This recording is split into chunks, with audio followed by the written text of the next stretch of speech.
رسول پاک صلی اللہ علیہ وآلہ وسلم نے ارشاد فرمایا، جس نے حسن اور حسین سے محبت کی اس نے در حقیقت مجھی سے محبت کی، اور جس نے حسن اور حسین سے بغض رکھا اس نے مجھی سے بغض رکھا۔ ایک اور جگہ نبی کریم صلی اللہ علیہ وسلم نے فرمایا، حسین مجھ سے ہے اور میں حسین سے ہوں۔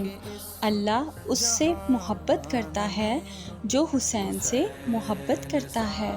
ایک اور جگہ آپ صلی اللہ علیہ وسلم نے ارشاد فرمایا، میں علم کا شہر ہوں، ابو بکر رضی اللہ تعالیٰ عنہ اس کی بنیاد ہیں، اور عمر اس کی دیوار ہے، اور عثمان اس کی چھت ہے، اور علی اس کا دروازہ ہے۔